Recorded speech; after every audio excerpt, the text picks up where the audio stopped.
In this video, I'm going to show you how to lose weight as a type 1 diabetic with two very effective strategies that will allow you to lose weight very quickly and keep it off permanently.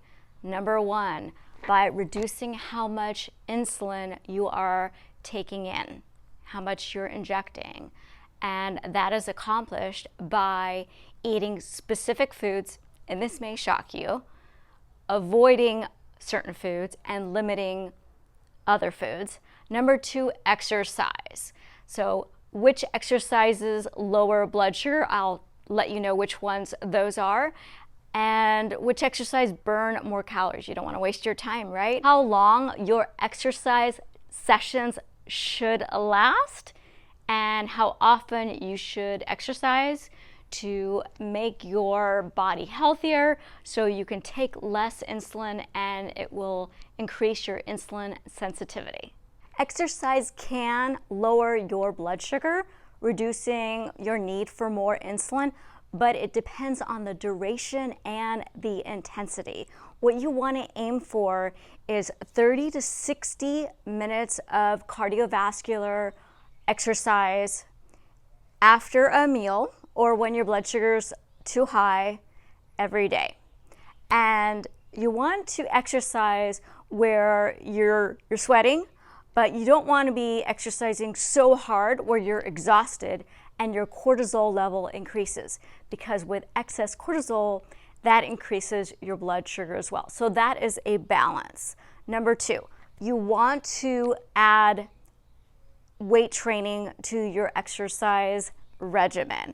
So you want to add resistance training, so you can do weights, you can use bands, you can do body weight training, which is push-ups, pull-ups. A lot of people can't do pull-ups, but that's okay. You can do squats and lunges. So all those will help you gain strength. Why do you need strength, not just cardio? Well, you want your muscles to be strong, and that will burn more calories. That'll help you with your weight loss, and it will make your whole body healthier. The healthier you are, the more everything functions better. That includes your pancreas. Even if you have limited beta cells, if your overall body is healthier, everything will perform better, and that means that your insulin sensitivity will increase, which is good, which means less insulin. Less insulin means less body fat accumulation, because we know the more insulin you take, if you take too much insulin, or if you know people who are type 2 diabetics, or just people who eat too much, their body produces too much insulin and then they get fat.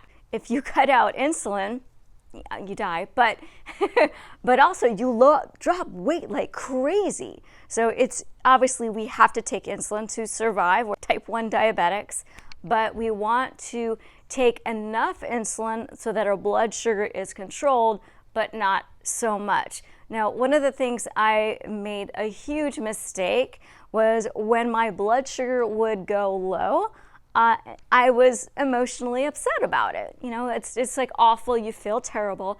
And so I thought, well, how can I make this a positive? So what I did was I had candies in a little bag, and I would carry it with me wherever I went, and my purse is usually, you know, when you're out and about, sometimes it drops, and so I would say, yay, my blood sugar's low. And so I'd have some Skittles or gummy bears, or I would have a bar, you know, like a fruit and nut bar. But of course I'd eat the whole bar, because I was like, you know, you feel kind of like you feel terrible and you just have very little control. And so it would be too many calories, and I would eat too many carbs. And then when I had the candy, my blood sugar would go too high, because, you know, that's sugar, and then I would eat too much. But also I was eating the wrong foods. You know, they say, you know, if you're diabetic, you can eat candy. Actually, yes, we're capable. Everyone is capable of eating candy.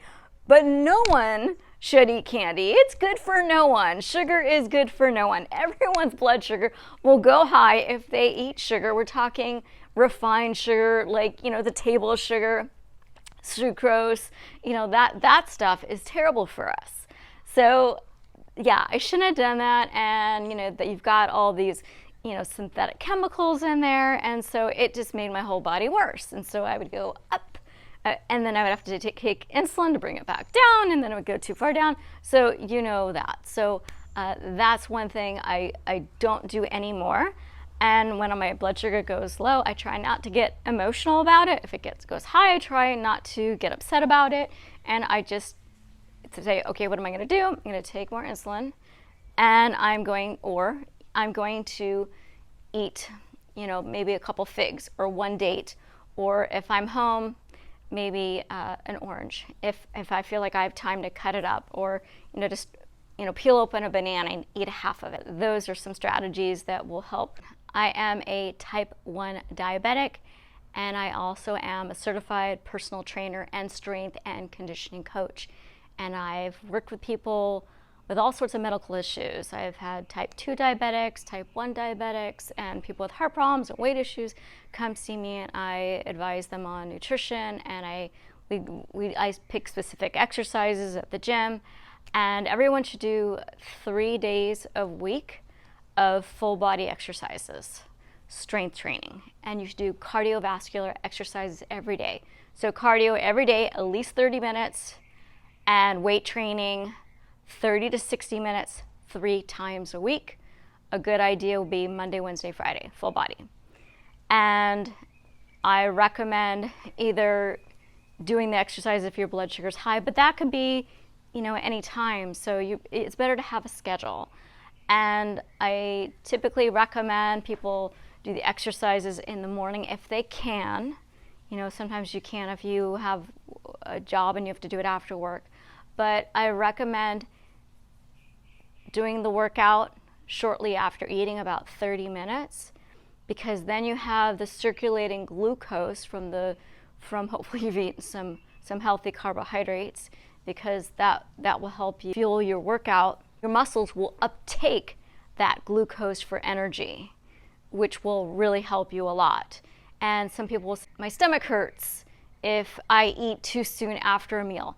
Well, that's only if your meal is too big, if you're eating too many calories, or if there's a lot of fiber. So before a big workout, very minimal fiber, few calories, maybe 300, unless you're a tall person and you're very muscular, then you might be able to do 500.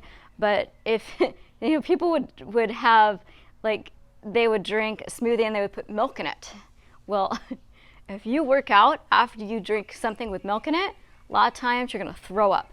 So I tell people, do not drink or eat any dairy before you come see me at the gym, because I do not want your throw up on my shoes. So eat something small. And so if they want a smoothie, I tell them do a low-fat almond milk with some fruit. And then if you want to add like a teaspoon of almond butter, like that's the amount of fat. Like you can't have high fat before a workout. And I wouldn't even recommend putting greens in your smoothie before a workout. Again, too much fiber, your body's going to be digesting. Or just a piece of fruit. Just grab a banana and then, eat your banana on the way to the gym, and you're good. So that will help with your, we call it a pre-workout meal or snack. After you work out, you can have your bigger meal. And that's good, because then your body is ready to uptake that fuel from those calories, and that will help bring the amount of insulin you're taking, because you're taking it right when your body needs it, after the workout, shortly after. About 30 minutes is ideal. Strategy number 2 is reducing the amount of insulin that you are injecting, and that is accomplished by changing your diet. So it depends on what you're eating and what you're not eating. So I was watching a TED Talk on YouTube, and this woman is a type 1 diabetic, and she was saying how her diet allows her to reduce her insulin, and she's a marathon runner. So I thought, well, I don't want to run marathons, but I was curious to hear about what she was eating. So she was telling us that she eats a ketogenic diet, and it's mostly fat with a moderate amount of protein, and she eats very few carbohydrates, between 30 to 50 grams of carbohydrates per day. And I thought, my gosh, how does she run marathons with so few carbohydrates? But her body was using fat as the fuel. And so I thought, okay, this is really interesting. So I wanted to know, well, how much insulin is she taking? And she revealed that she was taking, or I should say injecting, 30 units of insulin a day. And my jaw dropped because I thought, that is more than I'm taking. I wasn't even injecting 30 units of insulin, and I was eating way more carbs than her. I can eat over 300 grams of carbohydrates and not even go near 30 units of insulin. So I thought, that there's something wrong with that. That's not working. And she's thinking, I mean, she must have been taking many more units before, but 30 units of insulin with only 50 grams of carbohydrates is not good. I tried various ketogenic and low carbohydrate diets, and the last one I was on was a vegan ketogenic diet. And that was, the only oil I had was a little bit of sesame oil for flavor. You know, I didn't want to gain fat, so I didn't want to eat a bunch of oil. And so I got my fats from nuts and seeds. And I was tracking my carbs and my fats and my calories. And I was not losing any weight. And my circulation was getting much worse, and I started getting brain fog. When I was speaking, I was having trouble finding the words sometimes. I thought, oh my gosh, like, what am I getting, dementia? This is crazy. And my fingers and my toes started turning really red, and they started swelling, and I started getting this crazy pain in my fingers and my toes. And so I started having to actually ice them. In the pain, I couldn't even type sometimes, and I couldn't even walk. And so I knew something had to change. So I started searching for other diabetics who could eat a different diet with better outcomes, where they were able to have lower insulin intake and they could keep their weight down. And I thought, I'm just going to search. There can't just be ketogenic. There's got to be others. So I found an interview with these two guys, and they were both type 1 diabetics. And I thought, ooh, you know, they're lean, they're healthy, they say this really works. What is this diet? And one of them was a doctor. So I thought, wow, this is really neat. And so what they explained is that they were both on a ketogenic diet, and they were both eating very low carbohydrate, and they're both athletes like me. We work out a lot and we need a lot of energy, and their insulin resistance was getting worse. So what that means is their blood sugars kept going higher and higher, even though they were keeping their carbohydrates the same, very, very low, and they didn't know what was going on. They were saying, this is really strange. I'm having to take more insulin. My blood sugar is going up. I'm not changing anything. What's the deal?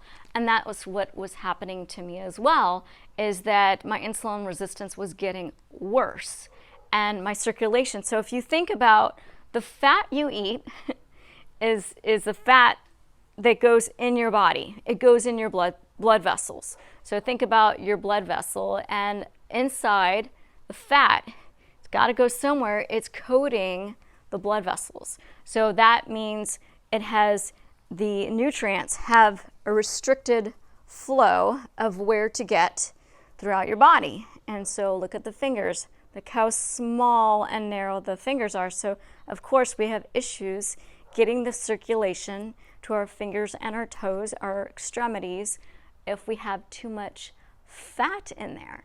And so that fat intake will impair your blood flow, your circulation. It's in your brain. That's where you get the brain fog from. And they actually call that type 3 diabetes, where people get Alzheimer's.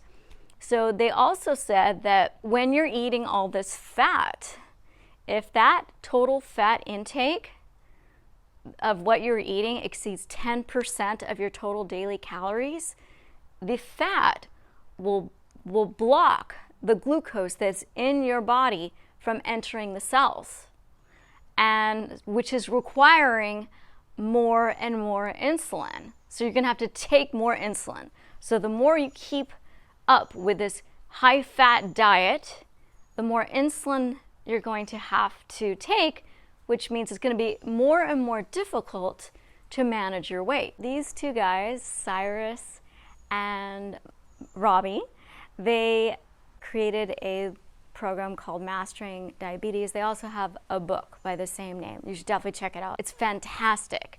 It will tell you how everything works with diabetes in a scientific manner that's very easy to understand. They specifically said that when you cut down those fats to around 10%, then and only then can you increase the fruits, the starchy vegetables. You can add your whole grains and beans. And I love carbs. I would rather eat carbohydrates than fat, for sure. So I thought, okay, I want to try this. I want to see if it works for me. I was doubtful, but I like to be optimistic. I love to have hope. It's super exciting. Like, ooh, I get to try something new. And I always love trying new things. I was really afraid that my blood sugars were going to go through the roof, that I was going to have trouble managing my blood sugar, and I also didn't want to go from low carbs to eating a bunch more than I'm used to and gaining a bunch of weight. The first thing I did was lower my fat intake. That meant no oil. I reduced my nuts and seeds. I was really excited to eat the carbs. So the first thing I did was lower all those fats and, like I said, eliminated all oils. And so I did that for a whole week. Then at that point, I started adding more carbohydrates. The first carbohydrate I added was fruits, and they said that that surprisingly is the one that won't spike your blood sugar as much as, let's say, grains. So I started adding a little bit more fruit and adding a little bit every couple days. I was really excited because I felt so much better, had way more energy, and I didn't have to exercise as much. And the amount of insulin I had to take was so much less. So I'm super excited. So I've been on this plan for over a year now. There's an app called Chronometer, and it's free. And so what I did is I plugged in everything that I was eating every day, so I could figure out how much of this fat can I eat. And then I learned which foods have fat. Everything has fat in it. Blueberries have fat. There's a little bit of saturated fat in plant foods, and I was floored to learn that. So it's an excellent app. And so for instance, you'll look at a package, it'll say, percentage based on a 2,000 calorie diet. Well, here's the thing. If most people eat a 2,000 calorie diet, they will be overweight. They'll be fat. If I ate 2,000 calories a day, I'm really small. I'm tiny. I'm 5 feet. I'm little, and I would be overweight. And believe it or not, most men, they only need about 1,800 calories a day. Obviously, if you're tall and you're an athlete and you go running and weightlifting or whatever, you're gonna need more calories than that, most likely. Or if you're a teenager and you're really active. And most women, we only need about 1,600 calories per day. But if you're inactive, it may be more like 1,200 to 1,400. So everyone's a little bit different. But let's just use the 2,000 calorie a day number that we're all so used to using. So if you eat 2,000 calories a day and you want to limit your fat intake to 10% of your daily calories, 2,000 times 10%, that's 200 calories. That's all the fat that you're supposed to eat a day. It's low. It's really low. We're talking a handful of nuts, and that's it. So, because everything has fat. Grains have fat. Like I said, blueberries have fat. Beans have fat. And we are supposed to eat fat. Avocados are fine as long as you're just eating like a little bit. By getting rid of all animal products, all oils, and reducing my total fat intake, my cholesterol went from 201 to 148. Right? Awesome, right? So my doctor was really excited. Now, carbohydrates can be problematic, but it depends on which carbohydrates you are eating. So if you're going to eat sugar or pastries, French fries, soda chips, yeah, your blood sugar is going to be terrible. It's going to be high. You're going to be overweight. So it's not carbohydrates specifically that the problem is. The problem is, which carbohydrates are you eating? I don't even recommend people eat bread or pasta if they're a type 1 because you're going to have to take more insulin. So the carbohydrates that you want as a type 1 diabetic are whole carbohydrates. We're talking quinoa, brown rice, but I try to stay away from rice because of the arsenic, and the arsenic has been shown in some studies to increase our need for insulin, and because it raises our blood sugar. And then I eat whole oats. It's called oat groats. I eat that instead of rice. It tastes just like brown rice. You can now eat starchy vegetables. So you can eat potatoes, you can eat corn, you can eat your peas, which are delicious and sweet, and beans, great source of protein, as are lentils. So those are wonderful substitutions for meat. You just gotta add the right spices and seasonings. You can have your fruit, you can have your vegetables, your greens, and your legumes, and you just want to reduce the amount of nuts and seeds and avocado. Now that I've been tracking my food intake, I know pretty much that I'm eating between 10 to 15% of my calories from fat. And so now what I do is I track the amount of insulin that I am injecting, my total units of insulin. So I don't want to go over 30. I've heard doctors saying that, 30's good, 30 or less. And so if I want to gain weight, I allow myself to go up to 30, but I try to keep the number of insulin that I take in, the number of units, between 20 and 25. But I'm small, so I don't need to eat a lot of carbohydrates to be healthy. So what I do is I'll put down how many units of insulin I eat for breakfast, and any corrections, I'll add that for lunch and then for dinner, and then I take my long-acting, what I also call is my nighttime insulin. So my total number of units of insulin I take per day is about 20 and up to 25. And this allowed me to drop my weight and have lots of energy and feel great, absolutely great. So I love my potatoes, I love the food I eat, and I've got some recipes on my channel if you're thinking, what do I eat? And I also have a book that's called The High Five Diet. It talks about when I got sick and with chicken pox and how that virus triggered my type 1 diabetes and all the diets I tried and all the crazy stuff I did to try to regain my health. And I've got amazing recipes in there. They're called low-fat plant-based. So I've got those in there as well. And on this channel, if you haven't already subscribed, you may want to, because I not only have all sorts of exercise videos, I've got cardio, I've got weight training, and I've got lots of information for people like me who are type 1 diabetics. And I've got how to count carbs.